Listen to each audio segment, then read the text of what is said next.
जहाँ अर्थ का सारा पानी सूख चुका है और लोग पानी के लिए सिर्फ बादलों पर डिपेंड रहते हैं। लेकिन इसे पाना भी एक जंग की तरह था, क्योंकि स्काई पायरेट्स इस आखिरी वाटर सोर्स को शेयर नहीं करना चाहते थे और तब उनका सामना करने आती है एक ब्रेव पायलट। तो चलिए शुरू करते हैं इस अमेजिंग जर्नी को। ओपनिंग सीन में हम एक लाइट हाउस को देखते हैं जो एक टाइम पर समुद्र में शिप्स को रास्ता दिखाता था, लेकिन फिलहाल उसके आसपास का ओशन सूख चुका है और पानी का कहीं नामो निशान नहीं है। इन सब का कारण था ग्लोबल वार्मिंग, यानी वातावरण में बढ़ती गर्मी, जिसने धीरे धीरे सभी वाटर सोर्सेज को वेपोराइज कर दिया और लोग अब एक एक बूंद के लिए तरस रहे थे। तभी हम एक प्लेन को आते हुए देखते हैं जो एकदम बुरी हालत में है और उसका एक इंजन भी अच्छे से काम नहीं कर रहा है। उसकी डैशबोर्ड पर एक ब्लूप्रिंट चिपका हुआ है जो रेन मेकर नाम की एक मशीन का है। ऐसी मशीन जो केमिकल चेंजेस के थ्रू आर्टिफिशियल बारिश करा सकती है, और इसे बनाने वाली एक फाइटर पायलट कैटरीना। लेकिन इसे यूज करने के लिए उसे एक बादल की जरूरत थी जो उसे आसपास कहीं नजर नहीं आते, और ये देखकर वो हताश हो जाती है।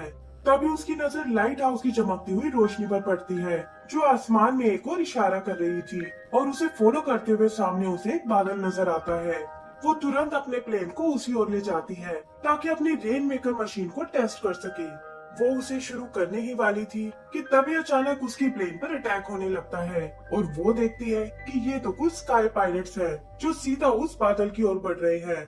असल में पानी की शॉर्टेज ने इस नए क्राइम को जन्म दिया था, जहाँ ये स्काई पायलट्स इन बादलों का पानी चुराते हैं ताकि बाद में उसे अच्छे दाम पर बेच सके।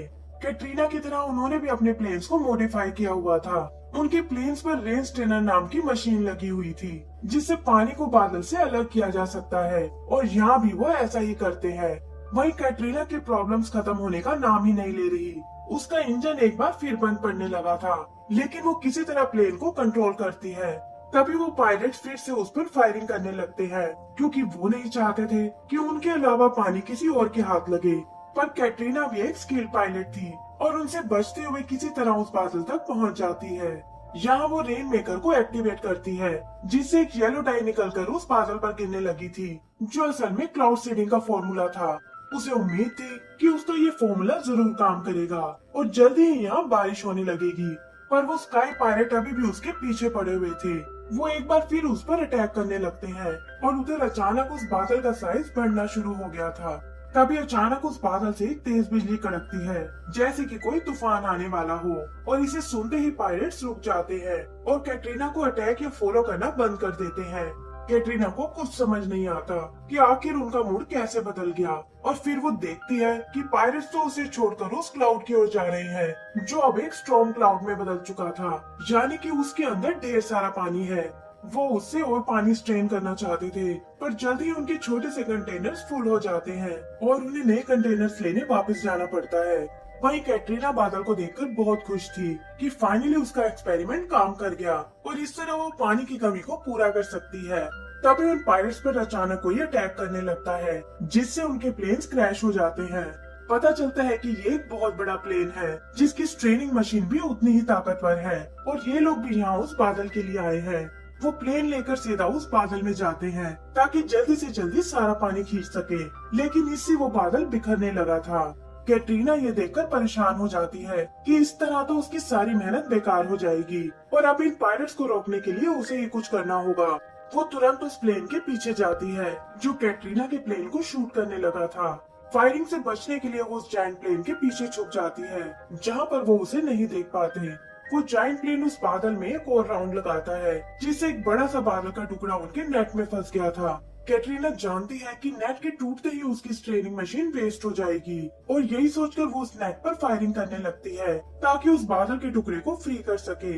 लेकिन वो पायलट्स हार मानने को बिल्कुल तैयार नहीं थे। तभी अचानक उसका इंजन बंद पड़ जाता है। उसका प्लेन अब कंट्रोल से बाहर होने लगा था, और इसी वजह से वो पायलट्स की गोलियों का शिकार हो जाती है। वो बुरी तरह से घायल हो चुकी थी और उसका प्लेन भी कंट्रोल खोकर नीचे की ओर गिरने लगता है। कैटरीना उसे संभालने की बहुत कोशिश करती है, लेकिन घायल होने के कारण वो अपना 100% नहीं दे पाती।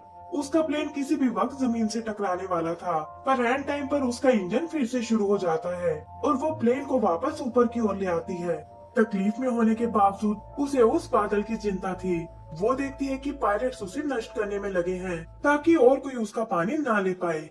वो अपनी मेहनत को इस तरह वेस्ट नहीं होने देना चाहती थी और मन ही मन एक प्लान बनाती है।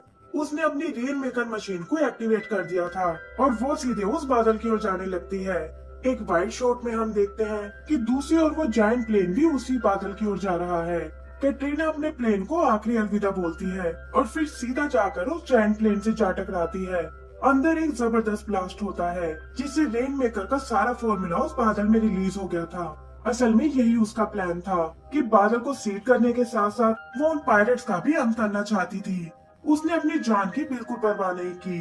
वो जानती थी कि इस अटैक में वो भी नहीं बच पाएगी, लेकिन एक अच्छे भविष्य के लिए उसका ये करना बहुत जरूरी था। फॉर्मूला डलते ही वो बादल कई गुना बड़ा हो जाता है, जिसने उस डेजर्ट के एक बड़े से हिस्से को कवर कर लिया था और जल्दी ही वहाँ बारिश होने लगती है। आगे का सीन उस लाइट हाउस का है, जिससे एक छोटी सी लड़की निकलकर बाहर आती है। वो इस अचानक हुई बारिश को एंजॉय कर रही थी कि तभी वो रेन मेकर वाला ब्लूप्रिंट उसके पास आकर गिरता है। इससे उसे फॉर्मूला बनाने की सारी जानकारी मिल जाती है और ऐसा लगता है जैसे कैटरीना की तरह वो ही यहाँ की अगली रेन मेकर होगी। इस तरह मरने के बाद भी कैटरीना का सपना जिंदा रहने वाला था।